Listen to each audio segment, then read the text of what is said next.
and welcome again to Women to Women. It's a joy to have you with us tonight. We have another very special lady guest, Lori Bagwell, and you're going to meet her in just a few moments. But first, I'd like to thank our sponsors, Carpenter Nevada LLC, importer of fine Portuguese olive oils, balsamic vinegar, and international teas, as well as Vila Bass Deli Cafe, home of Pete's famous Basque chorizo. And so without taking any further of your time, let's introduce you to Lori Bagwell. Lori, it's wonderful to have you with us tonight. Thank you so much for coming. It's my pleasure, Carol. You are a very busy lady. I know that from just experience seeing you out in the community here in Carson City. But Lori, it's always interesting for our viewers, for those who are watching every week, to know a little bit about your background, where you came from originally, where you grew up as a child. Do you have siblings? What was your family life like? Where did you grow up? Well, right here.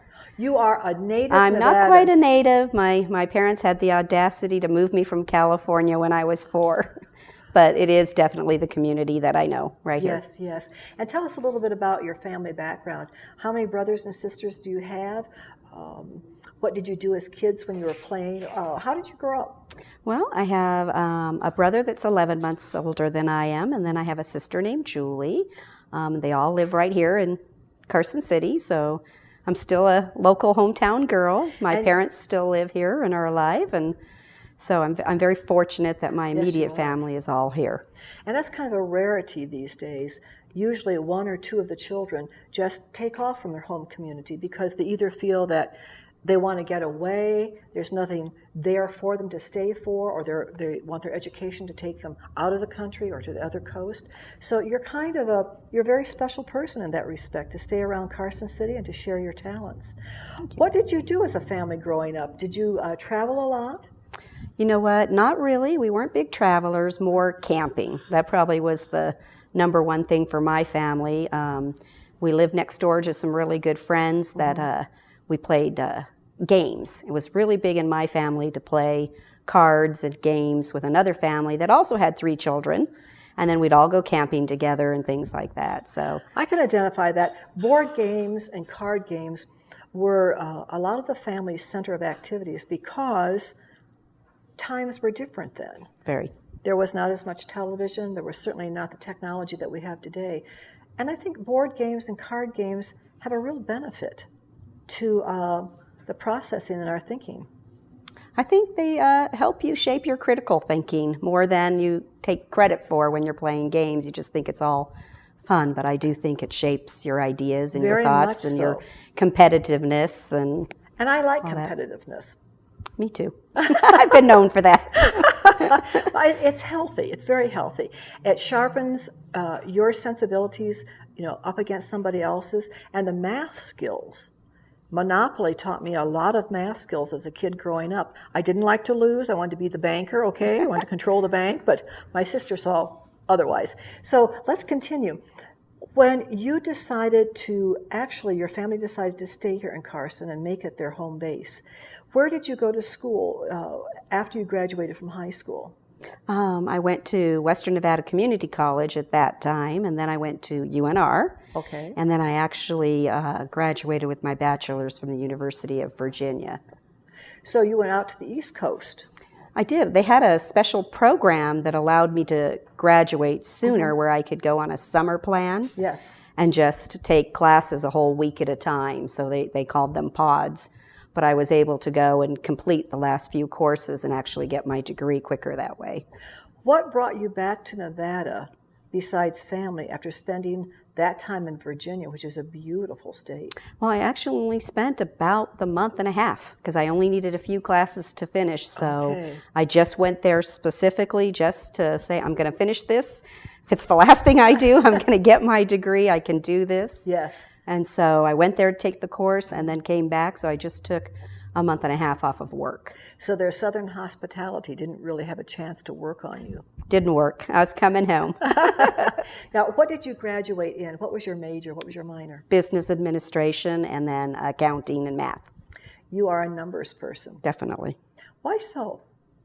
It's a gift that you have. I've noticed that. But is it easier to work with numbers than to work with people? What do you think? No, I don't necessarily think it's easier or harder. I think it's just I had a knack for them, and so we tend to like to do things that we know we're good at, or we can make a difference, or so we can be noticed for it, and I could have a career.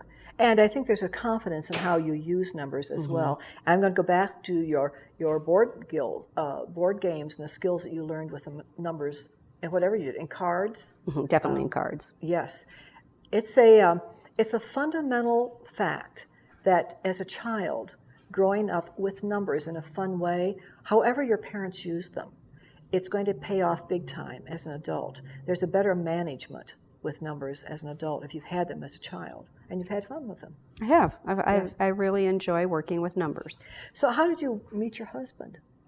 I don't know that I should rat that out. I actually met him in Ely, Nevada, in a little town in Nevada. I was working and doing a conference, and hate to say it, but I actually met him in a bar. Oh, all right. It was an event that was going on, and everybody went to have drinks afterwards. Yes. And it's dancing. been a long time marriage. We've been married 22 years. That's wonderful. Congratulations. Thank you. That also is very special these days. Oh, it's hard. You got to work at it all the time. Now, I was going to ask you, Lori, where did you take your business administration degree? Where did you go with it? What did you do with it? I worked for the Nevada Association of Counties in the state of Nevada for the vast majority of my career. And what did that entail? I worked at the Department of Taxation, the Department of Public Safety, and Motor Vehicles at that time. It was a combined agency. Okay. I worked for the Department of Administration, where I did budgets, created state budgets for different accounts. And then I worked at the Department of Corrections. So you've had a lot of experience in administrative work. Yes. Okay. And during all of those years that you worked with the state of Nevada, what did you come to learn about state government in many ways, the positive aspects in our lives?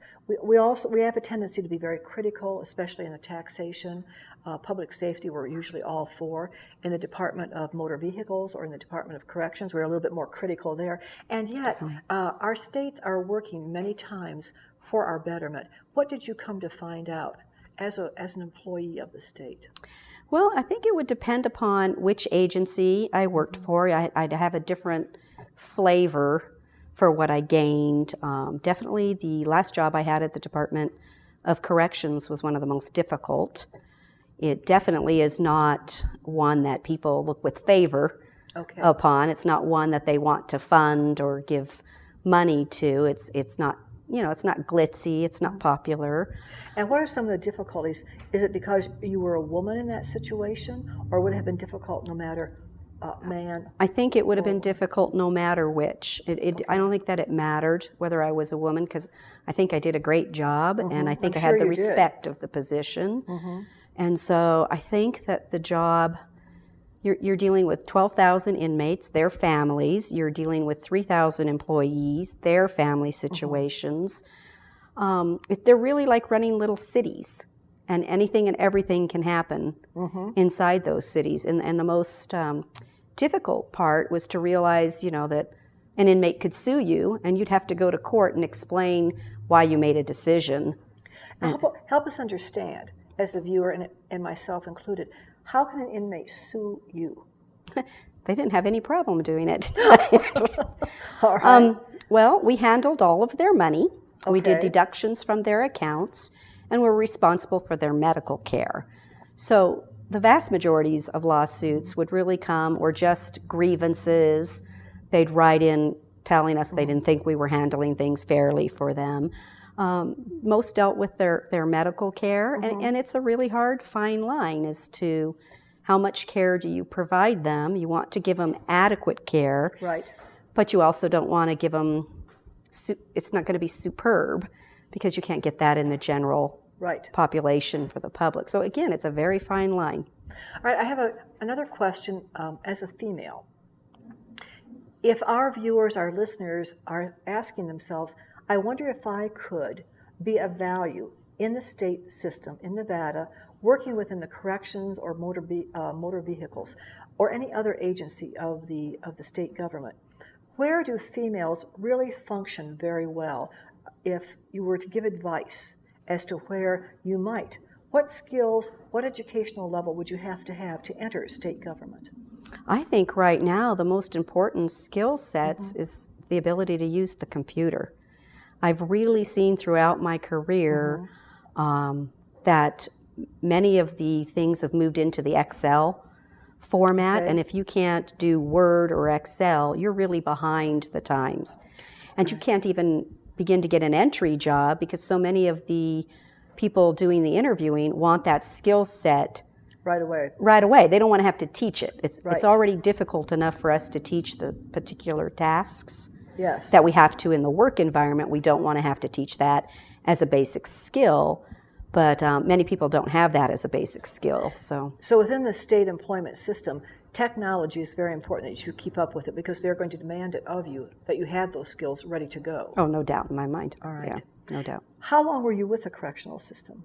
8.5 years. Okay, a long time. A long time. Okay, and that was your last place of employment with the state before you retired? Yes, it was. Okay.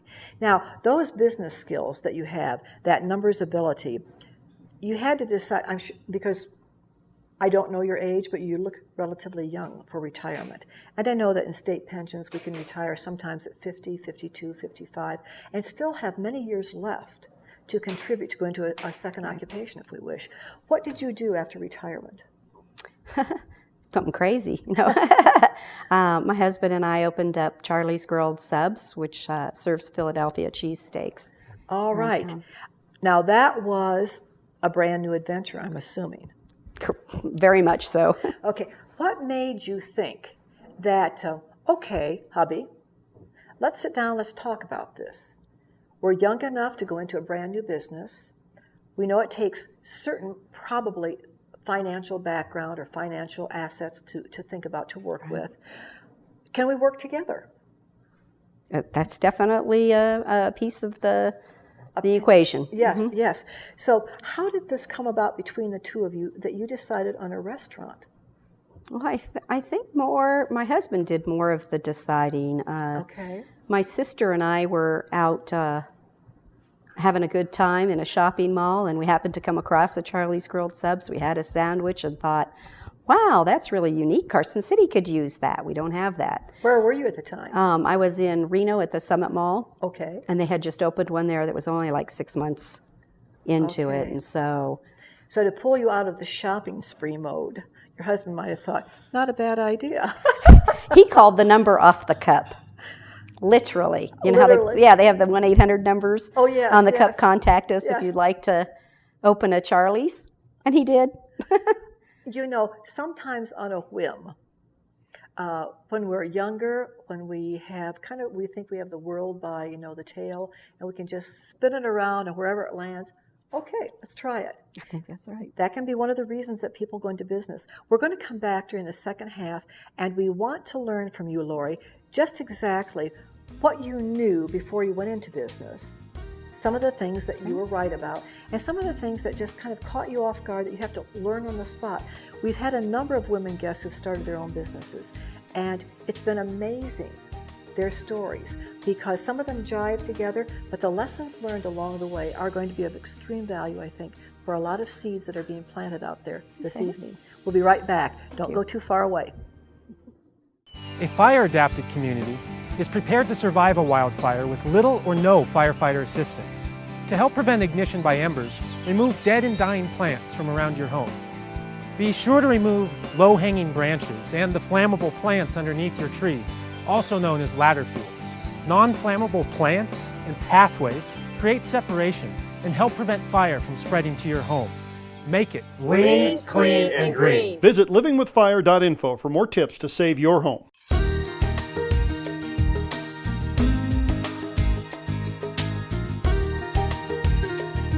Welcome back to the second half of Women to Women. We're with Lori Bagwell, and Lori is sharing with us what it's like once you retire in this situation from a state position with a corrections facility, and then you decide to go into business on your own with a partner, her husband.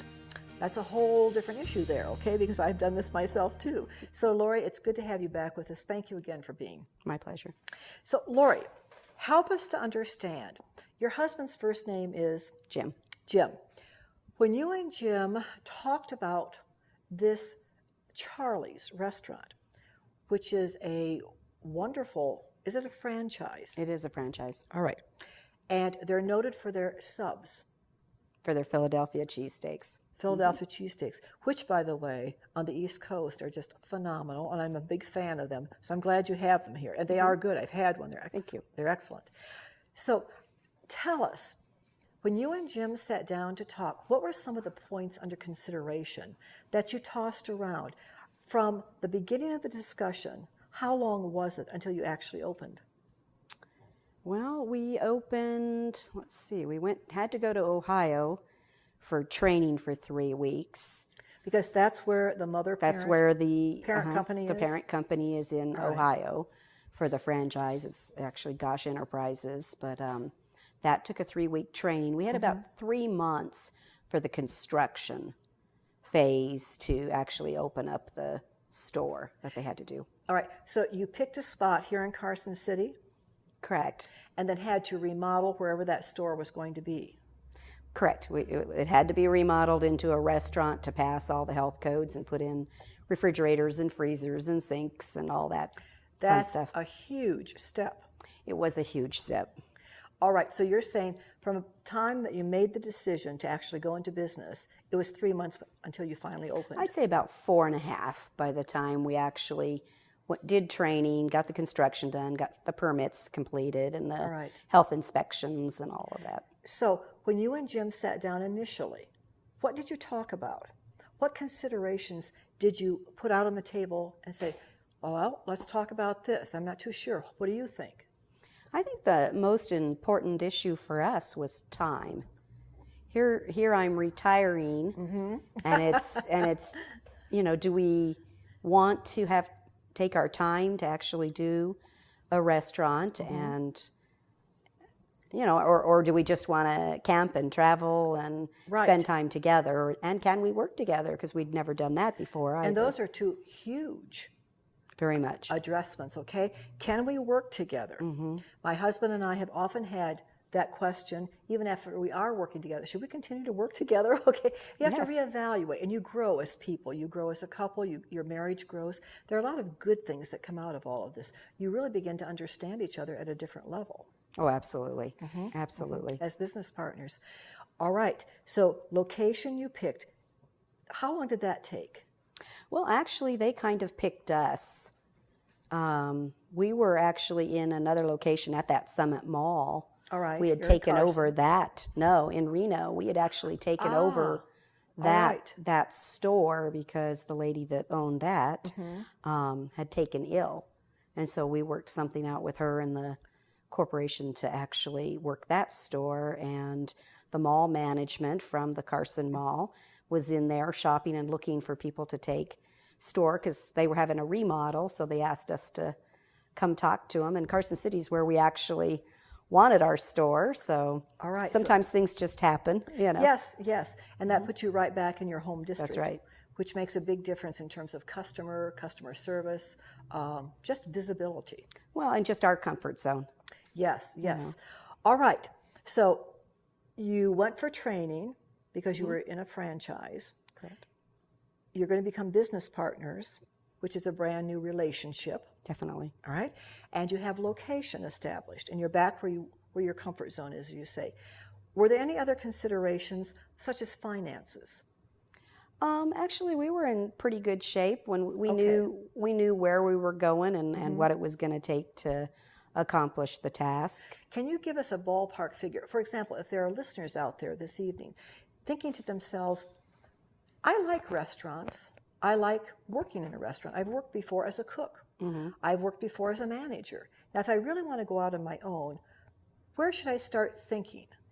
And your experience, Lori, is saying to us, as listeners, we need to have some money behind us. Oh, there's no doubt. Okay, we can't just do this at the drop of a dime or a quarter. So, in a ballpark figure for a franchise, such as a McDonald's or a Burger King, one of the many, Taco Bell, fast food franchises, what is considered to be a a ballpark figure for what you would need to have to put down? Well, depending on the particular franchise, I'd say you need $250 to $500,000, depending on the size. Right. And that's quite a bit of money. Whether you have a drive-through and whether, Okay, so you're saying depending upon the franchise that you choose will depend upon the amount of money that they're going to ask you to invest. Well, and how much remodel that you actually need to meet the franchise's requirements for decor. Okay, and I know that there are other business women out there, business couples out there, who have made a success with much less money, but it's not a guarantee. No. $250,000 does not necessarily guarantee that it's going to be a success, nor does $50,000 or $60,000 in investment. So what makes the difference, in your opinion, as you're starting out with this brand new business and you want to build it? Okay, what do you have to keep in mind as business owners about your responsibility toward the business? What's key factor? Well, I want to say the most difficult part is finding the correct line so that you're protecting the bottom line, yet still meeting community goals. Help us understand. Well, one of the things that people probably don't understand, but in the restaurant environment, I probably get approached every single day by at least 3 different advertisers, and 3 different people asking for free things for their drawings, or sponsor my sports team, and so you want to find the right and correct line that you help those in your community succeed, but you don't do so much that you actually can't keep the doors open, and have to pay the bills. And it's very difficult to tell any organization no, because they're all needy, they're all wonderful, and I want to help them all. So it's probably the most difficult part is knowing your limit. Is knowing the limit and being able to say no and being okay with the no. And be gracious about it. And I think on the other side of the coin that many of those community organizations already they're made to understand, or they're helped along in the understanding that businesses can only do so much for so many. So a turn down or a no in a gracious way really is a learning experience for them too. It means that they have to sharpen up their skills and their presentation to catch your eye. Well, exactly. And to show me why that's going to be more beneficial for me to invest in theirs versus the other one next door. So. Now, my father always wanted a restaurant business, and my mother said, "Are you kidding? You already have one marriage. You want a second marriage to a restaurant, to a building?" Is there any truth in that? Very much so. Very much so. Help us understand that. Well, I think it comes down to, I can look now over the last 3 years and recognize that I've not been able to take a 2-week vacation. That doesn't happen. Can you take 2 or 3 days off at a time? I can get away usually with a 3 or a 4 day hiatus at the maximum, and hope that your cell phone doesn't have a beep on it that, the freezer's out. Who do you want me to call? Yeah, so it's just difficult. I have great staff though, so I will tell you that I am just so fortunate. I have a down home, again, small restaurant that everyone knows everyone, and my staff have been with me practically from the beginning. Which is a wonderful statement to be able to make. When your staff is so important, what are as a business owner, if someone comes in to interview for a job, what are some of the credentials that you're looking for, that you're searching for in that potential helper? What do you expect for them to be able to do with you and for you? Well, you wouldn't think it, but the most important thing to me starts off with their smile. I need to see a face that if it's at the cash register, I know that they're going to make people comfortable when they come into my restaurant. So the way that they approach me, the way that they ask for a position, that first impression is absolutely the most important, because I think the rest, they have to have a little bit of memory. I have to work with them a little bit to see that they can remember all the toppings to sandwiches or things like that. But and customer service is what you're saying absolutely is crucial. It's the heartbeat. Because I already know I have a good product. Yes. So I don't worry about the product, I worry about the customer service. Right. And I know from just past experience in my own business that my husband and I monitored together and took care of together, that time was very precious. And you have to find, as a couple, a place that's not so far away and yet you can escape to for a couple of days or 3 days just to take a break. Are you open? Is Charlie's open 7 days a week? It's open 7 days a week. You are so brave. We always had Sunday and Monday off, which allowed us to get away. Plus, we had to travel from Ohio to New York on a regular basis, drive it. Oh. So those were very hectic and stressful trips, especially during the winter out there in those states. All right, so Lori, how many years or how much time in your experience does it take that you can actually say, we have a success on our hands? It didn't happen for us until about year 5, which was a long time, I thought. You know what? That's probably going to be, if somebody were to ask me again, Yes. would you do this? I probably would tell them no. It's, I would say it's a good 5 years. I still have people that will come into the restaurant and they say, oh, I'm so glad I found you. How long have you been here? 3.5 years. And they'll look at you like, really? And I'm like, well, how long have you lived here? Thinking maybe they just moved here. And it's like, all their life. All their life. And I'm like, okay, so you think you've advertised. So I do. I think it's 5 years. And I would agree with you that finding ways to promote and to advertise your place of business is a never-ending assignment, responsibility. It is. Because some advertisements reach others, don't reach a core group. And you think, well, what have I done? I've gone on radio, I've been on television, we're in the newspaper. Do I need to go door to door like a person who's asking for my vote? Yes. But there are times when the frustration level of all that you've spent, of all the time prepared to make the ads, it doesn't accomplish exactly what you want it to accomplish. But that doesn't mean that your business is not a success. Right. It's just we're dealing with human beings. Well, and advertising is difficult to see its benefit.